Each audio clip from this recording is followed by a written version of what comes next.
ನಿಮ್ಮೆಲ್ಲರಿಗೂ ವಿಡಿಯೋ ಪಾಠಕ್ಕೆ ಸ್ವಾಗತಗಳು. ಇದು ತರಗತಿ 9 ವಿಷಯ ಕನ್ನಡ ಭಾಗ 1 ಮಕ್ಕಳೇ.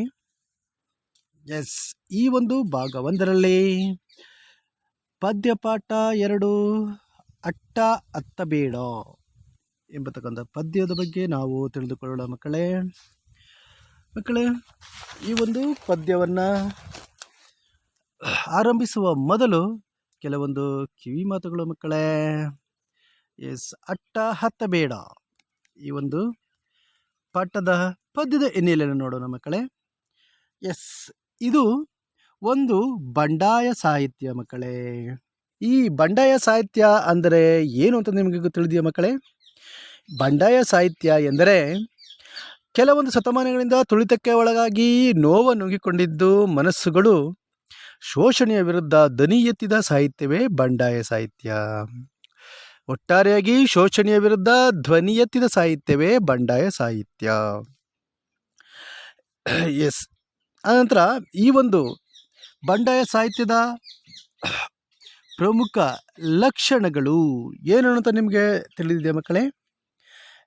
ನೋಡಿ, ಸಮಾಜದ ಮುಖ್ಯವಾಹಿನಿಯಲ್ಲಿ ತಮ್ಮ ಹಕ್ಕು ಸ್ಥಾಪಿಸಲು ಅನುಕಂಪ, ಅವಕಾಶವನ್ನು ಬೇಡದೆ ಅವಕಾಶವನ್ನು ನಾವೇ ಹುಡುಕುವೆವು ಎಂಬತಕ್ಕಂಥ ಸಂಕಲ್ಪ, ಸಾಮಾಜಿಕ ಕಳಕಳಿ, ಅಸಮಾನತೆ ಹಾಗೂ ಅನ್ಯಾಯದ ವಿರುದ್ಧ ಪ್ರತಿಭಟನೆ ಇವು ಬಂಡಾಯ ಸಾಹಿತ್ಯದ ಪ್ರಮುಖ ಲಕ್ಷಣಗಳು.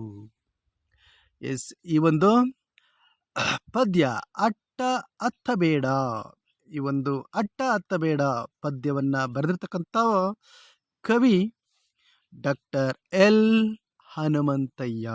ಬನ್ನಿ ಈ ಹನುಮಂತಯ್ಯ ಅವರ ಬಗ್ಗೆ ಪರಿಚಯವನ್ನು ಮಾಡಿಕೊಳ್ಳೋಣ. ಮೊದಲನೇದು ಇವರ ಸ್ಥಳ ರಾಮೇಶ್ವರ ಗ್ರಾಮ, ಬೆಂಗಳೂರು ಗ್ರಾಮಾಂತರ ಜಿಲ್ಲೆಯಲ್ಲಿ ಬರ್ತಕ್ಕಂಥ ರಾಮೇಶ್ವರ ಗ್ರಾಮ. ರಾಮೇಶ್ವರ ಎಂಬತಕ್ಕಂಥದ್ದು ತಮಿಳುನಾಡಲ್ಲಿದೆ, ಒಂದು ದೊಡ್ಡ ಪಟ್ಟಣ ಅದಲ್ಲ ಮಕ್ಕಳೇ, ಆದರೆ ನಮ್ಮ ಬೆಂಗಳೂರು ಗ್ರಾಮಾಂತರ ಜಿಲ್ಲೆಯಲ್ಲಿ ಕಂಡುಬರ್ತಕ್ಕಂಥ ರಾಮೇಶ್ವರ ಗ್ರಾಮ ಮಕ್ಕಳೇ. ಜನನ 1958.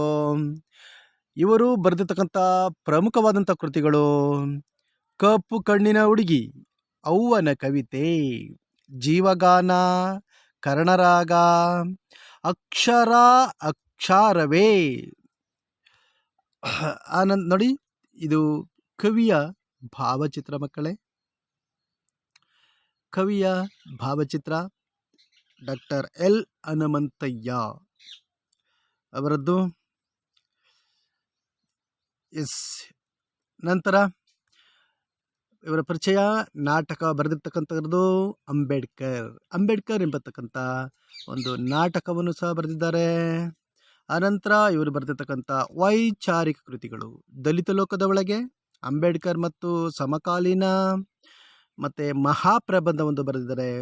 ಬಂಡಾಯ ಕಥೆಗಳಲ್ಲಿ ದಲಿತ ಪ್ರಜ್ಞೆ, ಇದು ಇವರ ಮಹಾಪ್ರಬಂಧ. ಬಂಡಾಯ ಕಥೆಗಳಲ್ಲಿ ದಲಿತ ಪ್ರಜ್ಞೆ ಎಂಬತಕ್ಕಂಥ ಒಂದು ಕೃತಿಯನ್ನು ಬರೆದಿದ್ದಾರೆ. ಇದಕ್ಕೆ ಅವರಿಗೆ PhDಯೂ ಸಹ ಪ್ರಧಾನವಾಗಿದೆ ಮಕ್ಕಳೇ.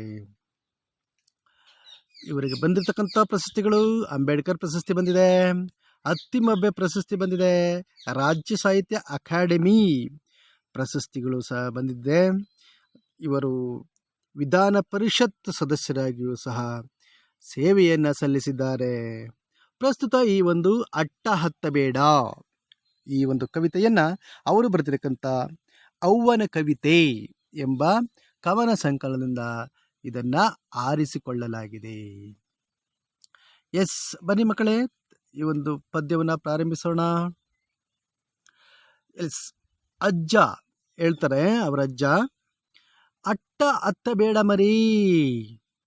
ಮರಿ ಅಂದರೆ ಇಲ್ಲಿ ಯಾರು ನಾವು ತಿಳ್ಕೊಬೇಕು ಮಕ್ಕಳೇ? ಮರಿ ಅಂದರೆ ಸಾಮಾನ್ಯವಾಗಿ ನಾವು ಉಪಯೋಗಿಸ್ತಕ್ಕಂಥ ಪದ ಮರಿ ಅಂದರೆ ಮಗು. ಸಾಮಾನ್ಯವಾಗಿ ರೂಢಿಯಲ್ಲಿ ಬಂದಿರತಕ್ಕಂಥದ್ದು ಮರಿ ಅಂದರೆ ಮಗು ಅಂತ. ಅಟ್ಟ ಹತ್ತಬೇಡ ಮರಿ, ಮಗು ನೀನು ಅಟ್ಟ ಹತ್ತಬೇಡ, ಏಕೆಂದರೆ ಬೀಳಿಸಲೆಂದೇ ಜಾಳಿಗೆ ಕಟ್ಟಿರುತ್ತಾರೆ. ಈ ಒಂದು ನಿಮ್ಮನ್ನು ಬೀಳಿಸಲೆಂದೇ ನಿಮ್ಮ ಜಾಳಿಗೆ ಕಟ್ಟಿರುತ್ತಾರೆ. ಜಾಳಿಗೆ ಎಂದರೆ ಏನು?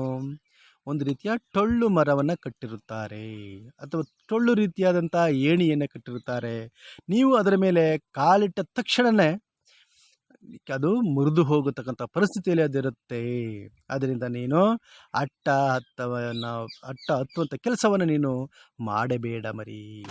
ಅದರಿಂದ ನೀನಲ್ಲಿ ಗ್ಯಾರಂಟಿ ಬಿದ್ದೇ ಬೀಳ್ತೀಯ. ಹಾಗಾದರೆ ಬೆಟ್ಟ ಹತ್ತುತ್ತೇನೆ ಅಜ್ಜ. ಬೇಡ ಬಿಡಿ ಅಜ್ಜ, ಅಟ್ಟ ಹತ್ತುವುದು ಬೇಡ. ಹಾಗಾದರೆ ಅಟ್ಟ ಹತ್ತನ್ನು ಬಿಟ್ಟು ಬೆಟ್ಟವನ್ನೇ ಹತ್ತುತ್ತೇನೆ ಒಂದೇ ಸಾರಿಗೆ. ಕಲ್ಲು ಮುಳ್ಳುಗಳನ್ನು ಹಾದು ಮೇಲೆ ಹೋಗುತ್ತೇನೆ. ಹೀಗೆ ಕಲ್ಲು ಮುಳ್ಳುಗಳನ್ನು ಅಲ್ಲಿ ಇರ್ತವೆ, ಅದನ್ನು ಹಾದು ನಾನು ಹೋಗುತ್ತೇನೆ ಅಂತ ಒಂದು ಮನಸ್ಥಿತಿ ನನ್ನಲ್ಲಿ ಇದೆ, ಅಂತ ಶಕ್ತಿ ನನ್ನಲ್ಲಿದೆ.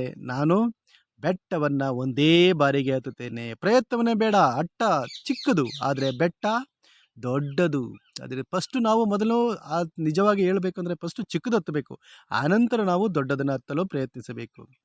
ಹೀಗೆ ಆದರೆ ಮಗು ಹೇಳ್ತಾ ಇದೆ, ಬೇಡ ಬಿಡು ಅಜ್ಜ, ಪ್ರಯತ್ನವೇ ಬೇಡ, ನೇರವಾಗಿ ನಾನು ಬೆಟ್ಟವನ್ನೇ ಹತ್ತುತ್ತೇನೆ. ಬೆಟ್ಟವನ್ನು ಹತ್ತಿ ಅಲ್ಲಿರ್ತಕ್ಕಂಥ ಕಲ್ಲು ಮುಳ್ಳುಗಳನ್ನು ನಾನು ಹಾದು ಹೋಗುತ್ತೇನೆ.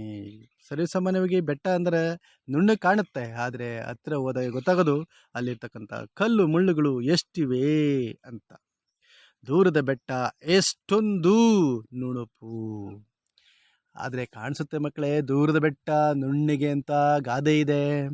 ಆದರೆ ನಾವು ಅಲ್ಲಿ ಹತ್ತಿರ ಹೋಗ್ತಾ ಇದ್ರೆ ಗೊತ್ತಾಗುತ್ತೆ ಆ ಒಂದು ದೂರದ ಬೆಟ್ಟದಲ್ಲಿ ಎಷ್ಟೊಂದು ಕಲ್ಲು ಮುಳ್ಳುಗಳು ಇದೆ ಅಂತ. ಆದರೆ ದೂರದಲ್ಲಿ ನಿಂತ್ಕೊಂಡು ನೋಡಿದಾಗ ಆ ಥರ ಆಗುತ್ತೆ, ಭಾಸ ಉಂಟಾಗುತ್ತೆ. ಆದರೆ ಅದು ನಮಗೆ ಅಲ್ಲಿರ್ತಕ್ಕಂಥ ಕಲ್ಲು ಮುಳ್ಳುಗಳು ಮಾತ್ರ ನಮಗೆ ತಿಳಿಯುವುದಿಲ್ಲ. ಇದೊಂದು ಗಾದೆ ಮಕ್ಕಳೇ, ದೂರದ ಬೆಟ್ಟ ಕಣ್ಣಿಗೆ ಕಾಣುವುದು ನುಣ್ಣಗೆ ಅಂತ. ಇದಿಷ್ಟು ಇರಲಿ ಮಕ್ಕಳೇ. ಅಟ್ಟ ಹತ್ತಬೇಡ ಮರಿ, ಬೀಳಿಸಿನಿಂದ ಜಾಳಿಗೆ ಕಟ್ಟಿರ್ತಾರೆ. ಹಾಗಾದರೆ ಬೆಟ್ಟ ಹತ್ತುತ್ತೇನೆ ಅಜ್ಜ, ಕಲ್ಲು ಮುಳ್ಳುಗಳನ್ನ ಅದು ಮೇಲೆ ಹೋಗುತ್ತೇನೆ, ದೂರದ ಬೆಟ್ಟ ಎಷ್ಟೊಂದು ನೆನಪು ಅಂತ ಅಜ್ಜ ಮತ್ತು ಮಗ ಸಂಭಾಷಣೆಯನ್ನು ಇಲ್ಲಿ ಮಾಡ್ತಾ ಇದ್ದಾರೆ. ಅಜ್ಜ ಬುದ್ಧಿವಾದವನ್ನು ಹೇಳ್ತಾ ಇದ್ದಾರೆ ತನ್ನ ಮಗ ಅಥವಾ ಮೊಮ್ಮಗನಿಗೆ. ನೆಕ್ಸ್ಟು ಮುಂದಿನ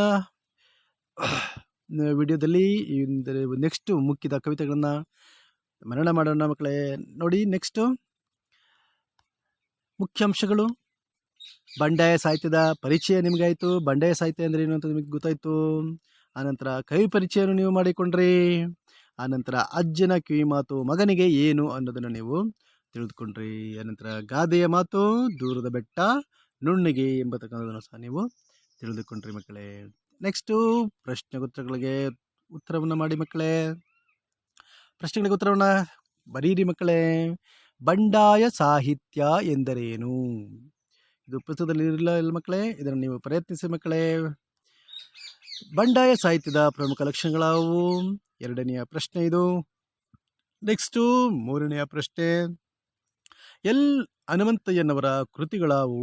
ಅವರು ಬರೆದಿರ್ತಕ್ಕಂಥ ಪ್ರಮುಖ ಕೃತಿಗಳನ್ನು ಹೆಸರಿಸಿ ಮಕ್ಕಳೇ. ಅನಂತರ ನಾಲ್ಕನೇದು, ಮೊಮ್ಮಗನಿಗೆ ಅಜ್ಜನ ಕಿವಿ ಮಾತೇನು? ಏನು ಹೇಳ್ತಾ ಇದ್ದಾರೆ ಮೊಮ್ಮಗನಿಗೆ, ಏನು ಮಾಡಬೇಡ ಅಂತ ನಕಾರಾತ್ಮಕವಾಗಿ ಹೇಳ್ತಾ ಇದ್ದಾರೆ ಅಂತ ನೀವು ಉತ್ತರವನ್ನು ಬರೀರಿ ಮಕ್ಕಳೇ. ಸಾಯಿರ ಮಕ್ಕಳೇ.